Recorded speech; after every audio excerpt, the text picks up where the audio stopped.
Hello girls, आज हम कैदी और कोकिला कविता के क्वेश्चन आंसर्स करेंगे। इसमें पहला क्वेश्चन है, कोयल की कूक सुनकर कवि की क्या प्रतिक्रिया थी।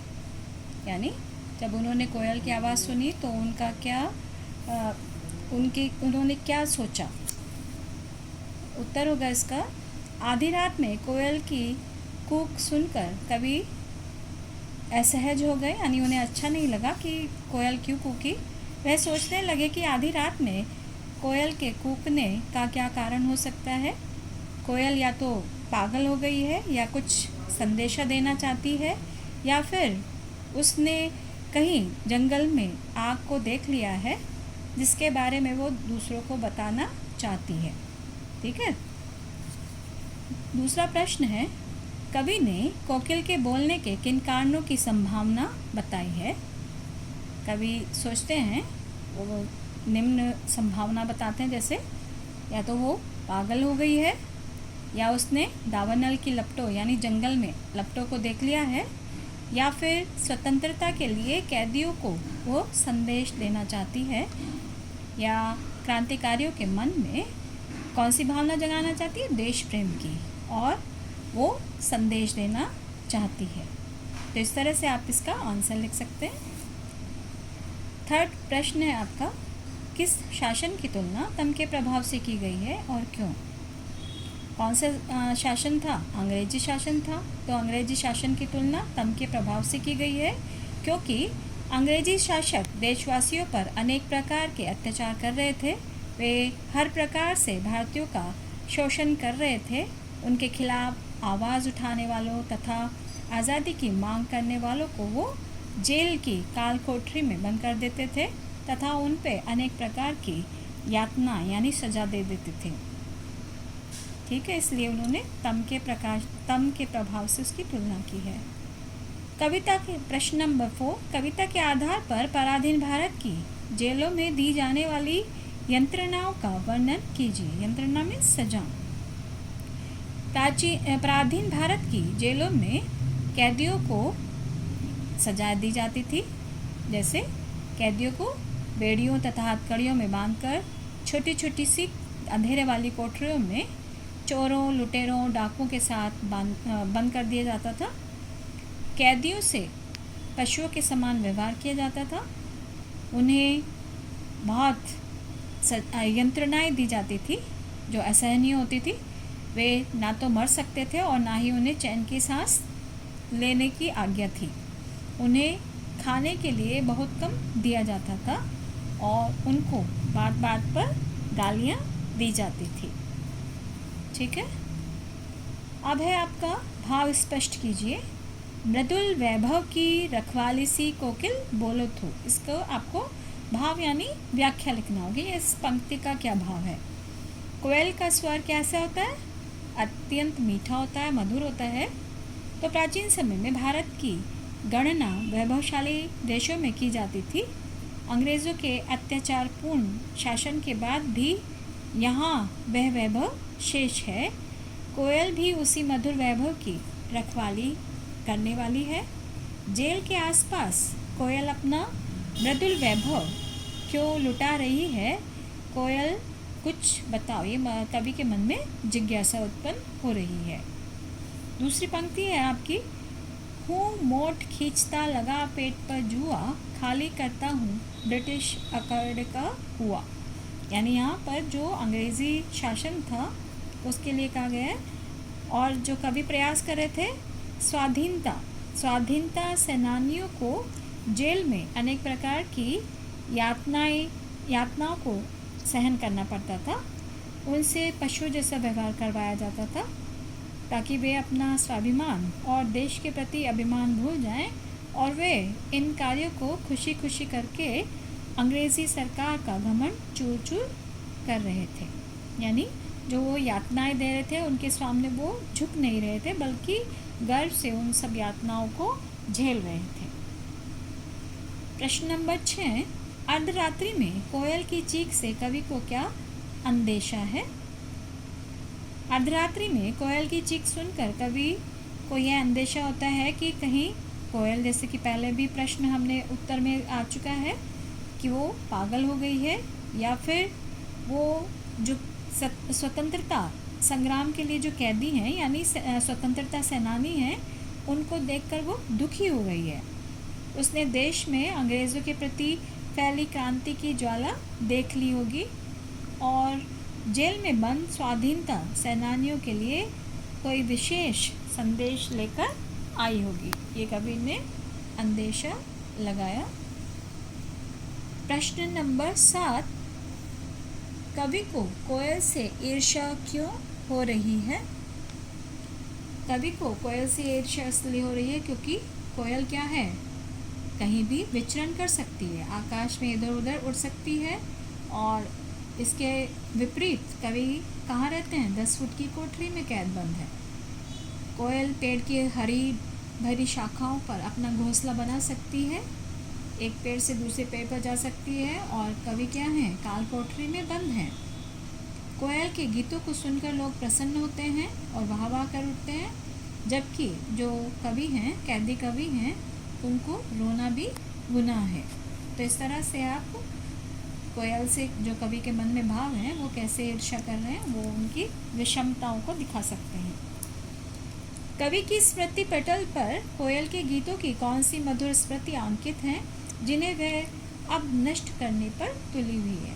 जैसे आप सब लोग जानते हैं, कोयल किसके लिए जानी जाती है? अपने मधुर गीतों के द्वारा जानी जाती है।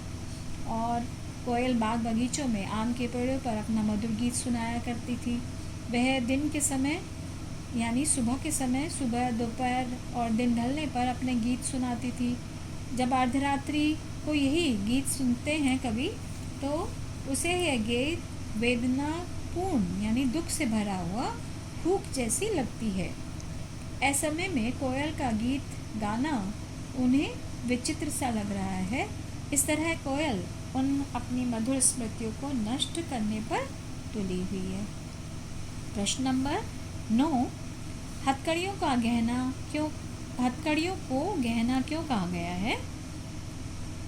कवि ने हथकड़ियों को गहना इसलिए कहा है क्योंकि हथकड़ियाँ कवि के लिए बंधन नहीं हैं, वह स्वाधीनता सेनानी हैं।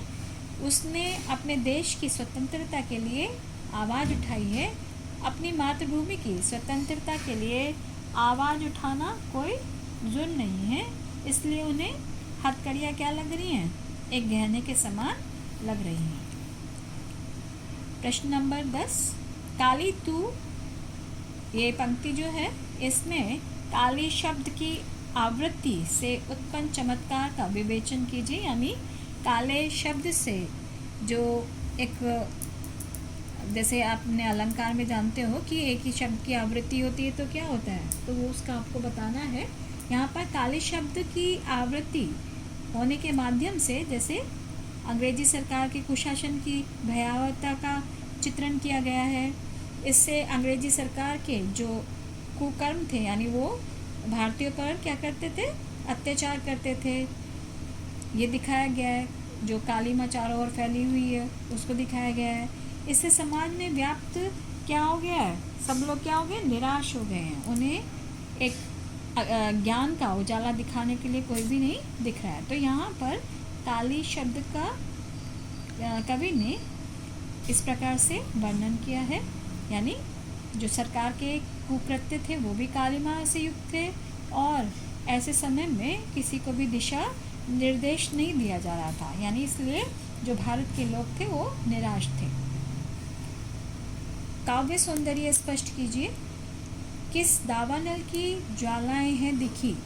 यहाँ पर इसमें आपको काव्य सौंदर्य देना होगा। काव्य सौंदर्य यानी भाषा में चार चांद लगा देने वाले उपादान के विषय में कहा गया है। तो फर्स्ट पंक्ति है, किस दावानल की ज्वालाएं हैं दिखी। यहाँ पर लोगों में स्वतंत्रता के प्रति संघर्ष की भावना जंगल में आग की तरह भड़क उठी थी, जिसे शायद कोयल ने देख लिया होगा। इस पंक्ति में भाषा तत्सम शब्द युक्त खड़ी बोली है। दावानल की ज्वालाएं में क्यों कौन सा अलंकार है? रूपक अलंकार है। दावानल रूपी ज्वालाएं, ठीक है। कोयल के साथ उनका जो संवाद हो रहा है, जो बातचीत कर रहे हैं, तो इस कारण यहाँ पर क्या हो गया, मानवीकरण अलंकार हो गया। और कौन सी शैली होगी, प्रश्नात्मक शैली हो गई है। तो ऐसे आपको ये काव्य सौंदर्य देना है। काव्य सौंदर्य में शिल्प सौंदर्य दोनों आ जाते हैं, भाव सौंदर्य और शिल्प सौंदर्य, ठीक है, दोनों को ही आपको लिखना पड़ेगा। तेरे गीत कहाँ वे वहाँ, रोना भी है मुझे गुनाह, देख विषमता तेरी मेरी, बज रही है तिस पर रणभेरी। यहाँ पर भाव यह है कि कवि और कोयल के जीवन का अंतर स्पष्ट हुआ है। कोयल के कर्णप्रिय गीतों को लोग वाह वाह कहकर सुनते हैं, और जबकि जो स्वतंत्रता सेनानी है उनको बात भी नहीं कहने की आज्ञा दी गई है। वे चुपचाप यातनाएं सहन करते हैं, और उस पर भी उनको क्या है, उस पर भी या इतने अंतर के बाद भी कोयल रणभेरी बजा रही है, यानी युद्ध का बिगुल बजा रही है। यहाँ पर भाषा कौन सी लिखेंगे आप, तत्सम युक्त खड़ी बोली, और रणभेरी, यहाँ पर रणभेरी बजाना है, ये मुहावरा है, ठीक है। तेरी मेरी वहा गुनाह में स्वर मैत्री होने के कारण, एक जैसे स्वर का रिपीट होने के कारण क्या है, अनुप्रास अलंकार है। और गुनाह क्या है, यहाँ पर उर्दू फारसी का शब्द है। तो इस तरह से आपका काव्य सुंदरी हो गया। प्रश्न नंबर 12, कवि जेल के आसपास अन्य पक्षियों का चहकना भी सुनते होंगे, लेकिन उसने कोयल की ही बात क्यों की है।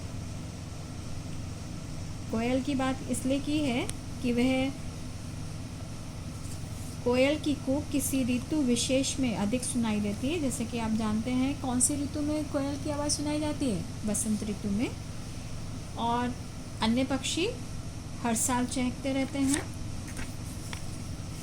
कोयल आधी रात में बोलकर कुछ विशेष संदेश देने का आभास कराती है। अंग्रेजी काल में क्रांतिकारी भी छुप छुप कर एक दूसरे को गुप्त संदेश भेजा करते थे और अपनी योजनाएं बनाया करते थे। कवि को कोयल और क्रांतिकारियों की कार्य प्रणाली में समानता दिखाई दी गई है। आपके विचार से स्वतंत्रता सेनानियों और अपराधियों के साथ एक सा व्यवहार क्यों किया जाता होगा उनके साथ, क्योंकि पराधीन भारत में अंग्रेजी शासक थे और वो भारतीयों के साथ बुरा व्यवहार करते थे। भारतीयों द्वारा स्वतंत्रता की मांग करना उनकी दृष्टि में घोर अपराध था और वे उनकी मांग को या उनके विद्रोह को कठोरता से कुचल देना चाहते थे। वे भारतीयों से अपराधियों जैसा व्यवहार करते थे और उनकी मांग पूरी ना करके किसी प्रकार का विद्रोह ना करें, इस तरह से वो उनकी मांग को पूरा नहीं करते थे। तो इसमें आपको मैं मार्क कर देती हूँ प्रश्न।